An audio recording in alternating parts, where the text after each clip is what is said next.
الحمد لله رب العالمين والصلاة والسلام على سيد المرسلين أما بعد فأعوذ بالله من الشيطان الرجيم بسم الله الرحمن الرحيم الصلاة والسلام عليك يا رسول الله وعلى آلك وأصحابك يا حبيب الله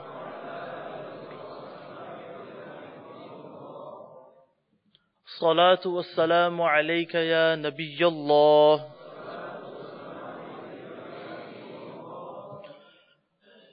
وعلى آلك وأصحابك يا نور الله.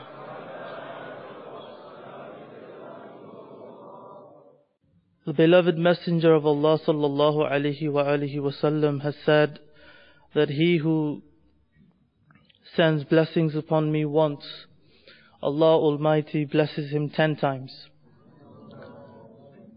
And 10 hasanat, 10 good deeds are written for him. Sallu ala al-Habib. It is hard to believe that one who claims to love the Prophet sallallahu alaihi wasallam does not honor and love his family.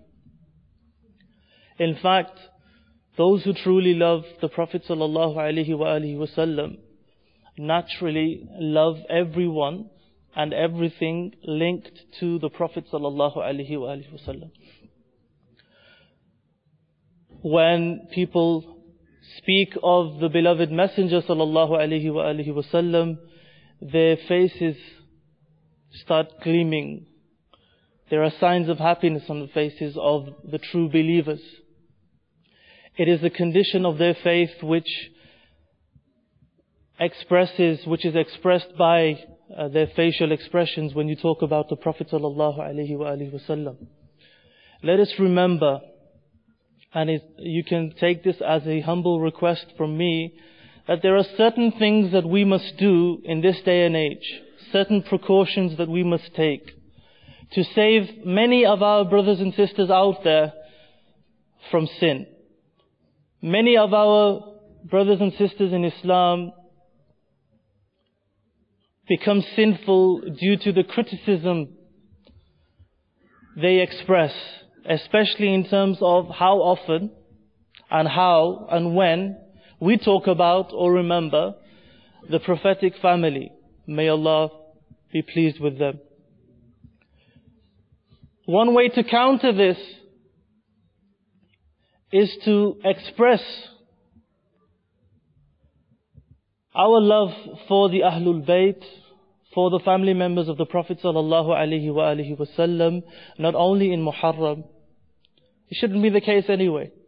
Not only within a certain time period of a month, but throughout the year, we talk about the lives and we discuss the lives of the family members of the Prophet sallallahu alaihi wasallam. Not that this is not done, but by doing this, we may save many of our brothers and sisters in Islam from negative thoughts and negative assumptions which may even lead to sin.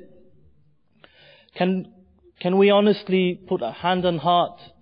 How much do we know about each and every family member of the Prophet ﷺ? About their birth, about their characteristics, about what the Prophet ﷺ said about them.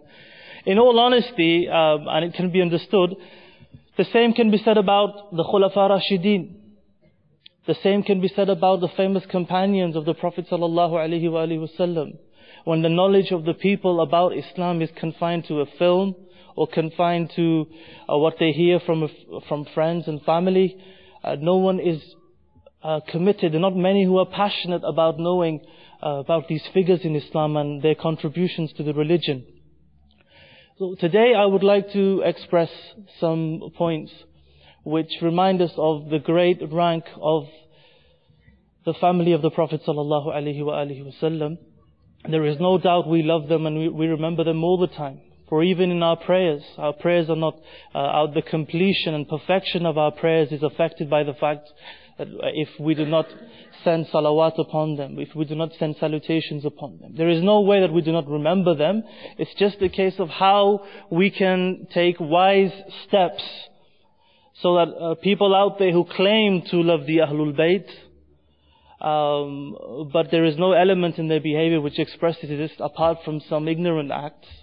The people who love the Ahlul Bayt are the people who follow their way.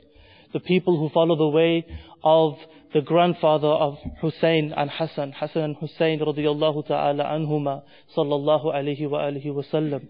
The love of the Ahlul Bayt is to follow the way of that family, what they stood up for. There is no time to go through what happened at Karbala and how Imam Hussein stood up to an oppressor, a sinful man, a man who had no morals, a man who was completely against the morality defined by Islam. He stood up to him and he reminded the people that if it comes to giving the ultimate sacrifice, which is the life, what can one give more than one's life? One cannot give more than one's life. So Imam Hussein radiyallahu ta'ala anhu, he expressed this through giving this sacrifice himself, and his family members joined him in this. We remember them today, but is this remembrance confined to a gathering or a week or a month or 10 days and then we go back to doing what we're doing? What do we learn from these gatherings? What do we take from these gatherings? Our children, do our children know about the Sayyid household or the prophetic family? Do they even know that they're special? Do our children, I'm saying children here, I'm not saying us. Do our children know about how the family of the Prophet ﷺ is special? What makes them so special? What has the Prophet said about them? How in certain cases they are exceptions? Inshallah, we'll mention a few things, reminders for many of us here, and alhamdulillah, we firmly hold this belief that when you remember the pious, the mercy of Allah descends. So that is for mention of the salihun, the salihin, the mention of the pious. So we are talking about the best family to walk on the earth. So when we will talk about them or mention their characteristics, inshaAllah Azza wa Jal, we certainly will be affected by Allah Almighty bestowing blessings upon us. May Allah bless us with sincerity. Sallu ala al-Habib. Hassan and Hussein are unique names in the sense of before the grandchildren of the Prophet sallallahu alaihi wasallam. The ulama say that in the time of Jahiliyyah, no children were named Hassan and Hussein. So in some ulama revealed that it was concealed. It did not occur to the people, for these names were to be given to these two flowers of the prophetic family. So unique in this sense. From birth, their childhood, you can try to visualize this. These children are growing up in the presence of the Prophet ﷺ. So he's picking them up, he's playing with them. When they're born, his blessed saliva is put into their mouth. He would embrace them, he would hug them, he would put them on his shoulders. When he would pray, they would come and, as children do, he would delay his actions in the prayer so that they can continue to play with him. This is just typical of the kind of behavior that was seen by the Sahaba radiyallahu ta'ala anhum. When Sayyidina Umar is delivering a lecture and he is told by one of the grandchildren, go to your father's pulpit and this is my father's. And Sayyidina Umar radiyallahu ta'ala and is not offended by this. In fact, he takes him to one side and requests that he should visit his home more often. The love that the Sahaba had for the Ahlul Bayt. They were described once, Fadl, the aunt of the Prophet ﷺ, a famous account when she said to the Prophet ﷺ, she mentioned a dream that she saw a part of the body, the blessed body of the Prophet ﷺ separate and fall into her lap. And she was afraid of this, afraid of what she had seen. And the Prophet ﷺ said that your dream is true, and this means that Fatima will be blessed with a child, and that child will be placed into your lap. And such was the case. Imam Hussein radiyallahu ta'ala anhu was born, and he was placed in the lap of Fazl. Both Hassan and Hussein described by the Prophet ﷺ as the leaders of the youth of paradise, of heaven. So already this reputation, all these narrations about them and the love the Prophet ﷺ has for them being expressed. He describes them, both of them, Imam Hassan and Imam Hussein radiyallahu ta'ala anhuma, as my two flowers of this world. And bear in mind that the Prophet ﷺ had children of his own, meaning direct children from his wives. But this point, I will come to this inshaAllah, depending on how much time we have, that the Prophet ﷺ would describe both of them, Imam Hassan and Imam Hussein, as his children. He would describe them as his children, they're my sons. Obviously he was a grandfather to them, but he would describe them as his children, meaning that they're my sons, in that kind of, with words like this. And inshallah we'll talk about this as we move on. Once Sayyiduna Usama bin Zayd radiyallahu ta'ala an, he went to see the Prophet sallallahu alaihi wasallam for some reason. He had to do something, and the Prophet sallallahu alaihi wasallam was hiding both Imam Hassan and Imam Hussein under his cloak. And they were on his lap, both sides. And then he lifted his cloak, and Imam Hassan and Imam Hussein, they were both there. And the Prophet ﷺ, he said to Sayyidina Usama bin Zayd, he said, these two, they are my sons. And then he said, and they are the sons of my daughter. And then he made a dua. He said, oh Allah, I love both of them, so you love them too. And love he who loves both of them. There is no doubt this dua, this supplication is coming from the Prophet ﷺ. Such love for his, for both Imam Hassan and Imam Hussein radiyallahu ta'ala anhuma. And if we look at the lives of our noble ancestors, rahimahumullah, Imam Shafi'i, he had such love for the prophetic family that people would falsely accuse him. They would falsely accuse him. And due to his way of expressing his love for the family of the Prophet ﷺ, there came a time when he entered Baghdad and he was in shackles. And this seems to be a trend that we have seen throughout the history of Islam. Those who speak the truth, or those who have spoken the truth in the past, or those who have spoken against tyrants, or those who have spoken against immoral behavior, they have been punished. They have been put in shackles. They have been imprisoned. They have died in prison. If we read about our A'immah, this will become very clear. But this did not deter them in any way. Their sacrifices are remembered today, and we still say after their names, may Allah be pleased with them, may Allah bless them, may Allah have mercy on them. And those executioners and those tyrants, they are not remembered with any supplication. In fact, whenever they are remembered, the hearts are full of hatred for them. Imam Malik, when he was lashed, the person responsible was from the family of the Prophet. He knew this, he was aware of this, that this person was from that lineage. So when this offer was put forward to him, that look, we will avenge you. You were punished, wrongly punished, and we'll make sure that he gets his worth.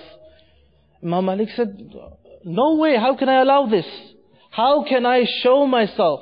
How will I show myself? How will I present myself before the Prophet ﷺ when I have been responsible for causing grief to someone who belonged to his family? And again I will come to this point. What is the significance of respecting the lineage even though wrong was done? What is the etiquette? What is the correct Islamic etiquette when dealing with a situation when one is wronged by such a person? How should one deal with it? Or how should one deal with a person who may not be practicing, but he may be part of that lineage, belonging to that family, but there are some elements of his behavior which are not right. How should you deal with this? Once Sayyiduna Abdullah bin Abbas radiyallahu ta'ala anhuma, he was with Sayyiduna Zayd, and Sayyiduna Zayd mounted his horse, and Sayyiduna Abdullah ibn Abbas held the stirrup. He held the area where the foot was put in, the support for the foot. So he held the stirrup. And Sayyiduna Zayd said to him, "What are you doing?" He said, "We have been taught," meaning the family of the Prophet ﷺ, "we have been taught to respect the scholars like this." How beautiful the teaching of that prophetic household. How beautiful their character, how humble they were. The best family, the blood that flows in their veins, unique. No other has the characteristics that this family has, the special characteristics that they have. But he is expressing his respect for a scholarly figure. And he was a scholar, Sayyidina Zayd. So what's his response? He gets off the horse and he takes hold of his hand and he kisses it. And he said, "This is what we've been taught about how we should behave towards the Ahlul Bayt." So the beauty of both aspects of character and Islamic etiquette, how to behave towards the scholar and how to behave towards someone belonging to the family of the Prophet sallallahu alaihi wasallam. Both things lacking today. Scholar will walk past, probably turn his back towards him, or shake hands with him as if you're doing him a favor, or would not even acknowledge the presence of a scholarly individual. Why? Because what society tells us is respectful or worthy of praise, this is what we have followed. We have gone away from our Islamic values. What is most important? The Prophet ﷺ said that the scholars of the religion are the inheritors of the prophets. But people will respect other professional people in society. They won't have the same respect for scholars. And then there's another issue of recognizing scholarship. Unfortunately, this is the case with many professions out there. You get people who've not really done their time, if I may put it that way. People who've not actually studied, or people who are not actually gone through that phase of study. And due to that, there are assumptions. How can we respect such an individual? And other scholarly people are overlooked because of this. And then the other element of this behavior that was mentioned, respect towards the Sayyid family. You know someone who belongs to the family of the Prophet ﷺ, and you turn your back towards them, or you cannot overlook and forgive them, overlook any mistakes they make. What kind of love do we have for the Prophet ﷺ if we cannot love his children so much that we overlook any mistakes made by them? The Prophet ﷺ said something to the effect of, you cannot become a true believer until you love my children more than your children, until you love my family more than your family, until you love me more than yourselves.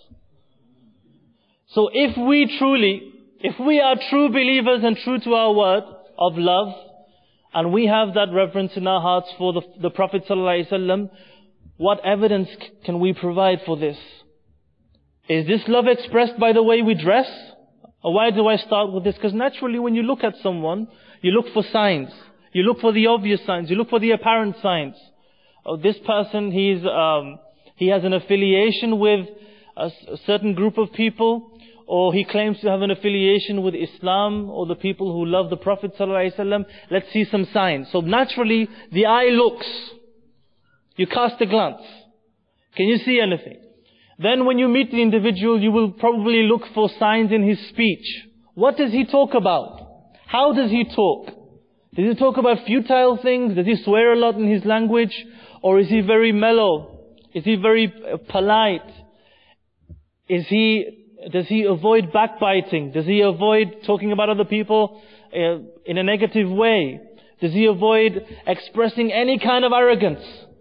So then slowly you look for more signs which show whether one has a true affiliation with the people who love the Prophet ﷺ, or one is true to his word in terms of loving the Prophet and his family. The truth is that today we see very little evidence of this, and within our homes, we can start from our homes. If you have children, Allah has blessed you with children, look at your children, think about your children, look at your brothers and sisters, your wives, your family members. What kind of affiliation to Islam is there? What kind of love is there for Islam? Apparently expressed. Everyone praying 5 times a day, everyone avoiding actions against the sunnah of the Prophet ﷺ. People the family members encouraging each other to do good. When a child finishes a certain part of the Quran, what is the response? When he gets a merit in school, what is the response? You'll see a very different response. When a child learns the lineage, about the family tree of the Prophet ﷺ. Now he knows the father of the Prophet and his father and his father and his father and his father. And he comes home to you and he says, I know about the family tree of the Prophet ﷺ. I'll read the names out to you. 1, do they even get to that?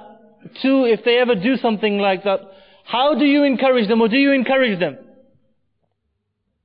One thing you must learn from this society, the world that we live in, or the country that we live in, when you encourage, when you praise achievement, naturally it encourages the individual to do a lot more. When you overlook achievement, when you do not value achievement, whether it's a child or an adolescent or an adult, the results will be very limited. So learn to value achievement. And let that achievement be more balanced. People say, no, dunya and deen together. What does that mean, dunya and deen together? It's deen, and through your religion, you take from dunya what you need. That is the Islamic concept. Without sugarcoating this whole thing, it's your religion. You follow your religion, and in following your religion, whatever you need to take from this world, you take. Because this world has no value as far as Allah is concerned. This is your stop as a traveler. If the Prophet has told you to live in this world like a traveler, when you spend the morning, don't wait for the evening, and when you spend the evening, don't wait for the morning, the Prophet ﷺ is telling you, so how can you be overwhelmed by doing things for this world and not caring about the hereafter, or not learning about Islam, or doing things for Islam? What kind of wisdom is that? You believe as a Muslim that the hereafter is better for you, but you can only give time for this world. You believe as a Muslim that the hereafter is golden if you're successful. Yet every moment you have in this world to pass the test, you continue to be negligent. It is time to wake up. There are people dying all around you. Whenever you go to the masjid, you may hear of someone dying. You may read a janazah. All these people are reminding you of the negligent life that we're living. They're reminding all of us. When Imam Hussein radiyallahu ta'ala anhu sacrificed his life for the religion, his hopes were that the people who would come after him would do the same to uphold the truth.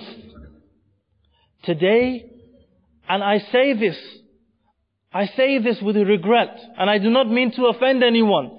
Today, the Muslim is ashamed of revealing his identity. And you will see this. It should have been the case that the believers, the Muslims, they follow the religion in such a way that everyone around them is impressed, Muslim or non-Muslim. The non-Muslims say, these Muslims, they're trustworthy, they always tell the truth. They always, they don't cause trouble. They're very peaceful. They don't cause disruption in our communities. But is this the case today? We know the answer to that question.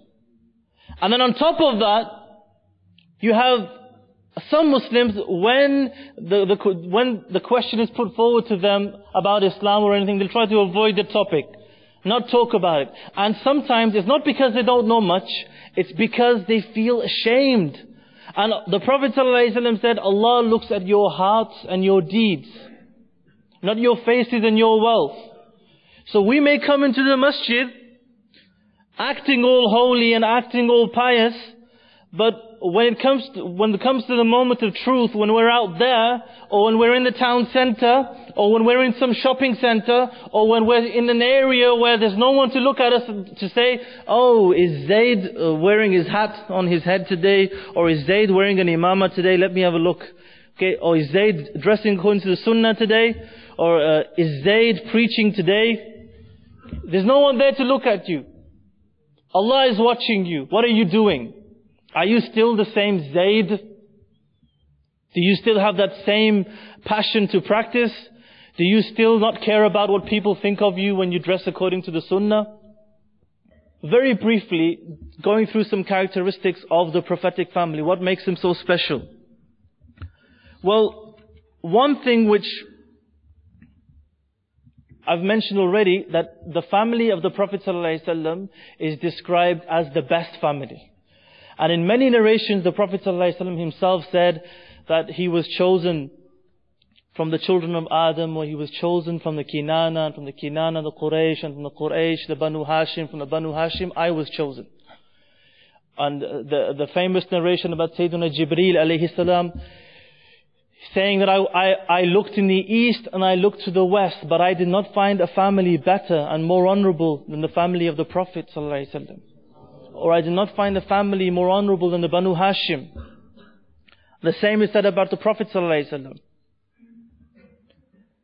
Every relation on the Day of Judgment, all ties will be severed. Finished. A mother will not look at her son, a father will turn away from his son. Can you imagine that?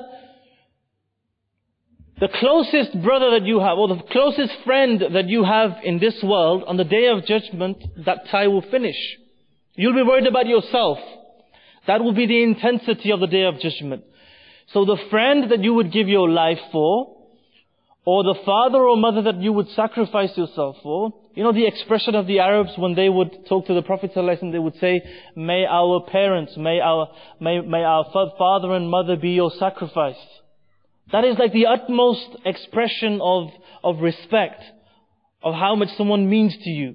So on that Day of Judgment, father, mother, they will not look at their children, and vice versa. But which tie and which relation will remain intact? The tie and relations linked to the family of the Prophet ﷺ.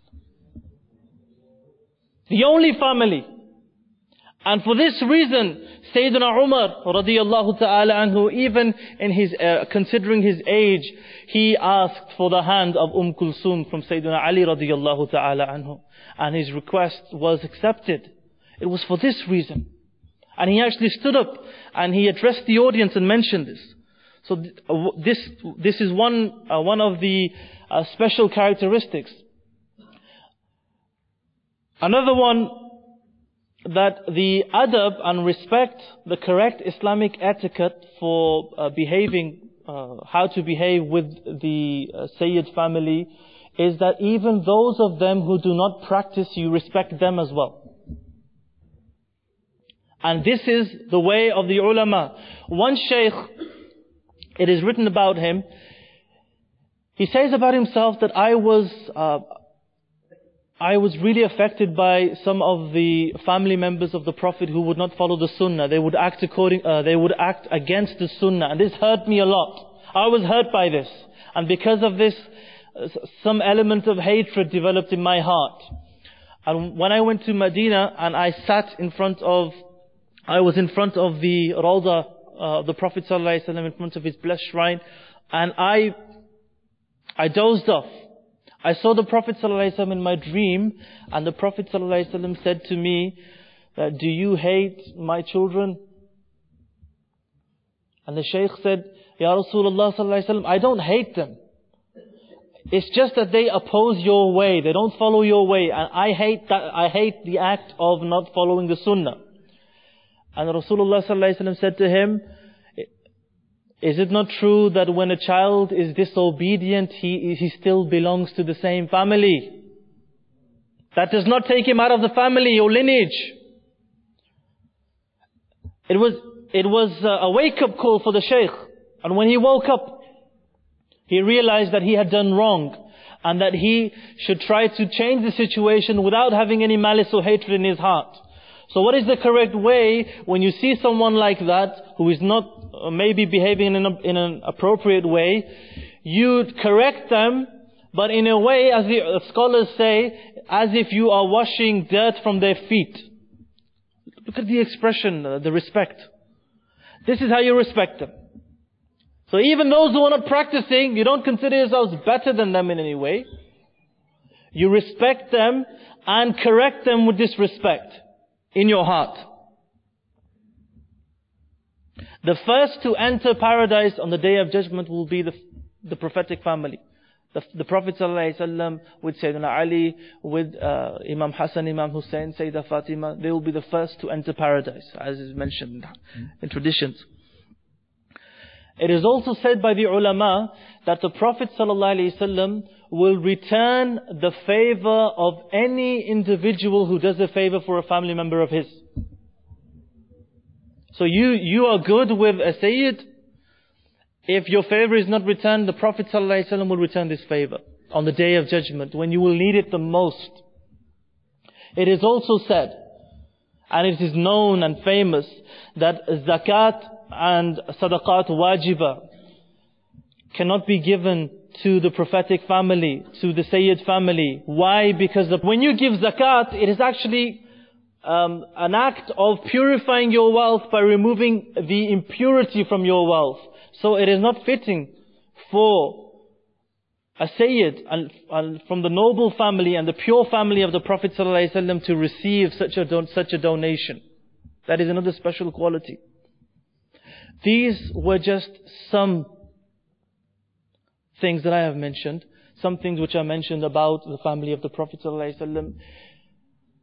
When we leave this gathering today, let us leave with a better understanding or more awareness towards our love for the family of the Prophet ﷺ. You will make Imam Hussein happy if you follow the way of his grandfather, radiyallahu ta'ala anhu sallallahu alayhi wa sallam. If you leave gatherings like this and you miss your Fajr, you leave gatherings like this and you're swearing and fighting each other, and he looked at me and I looked at him and he's giving me dirty looks.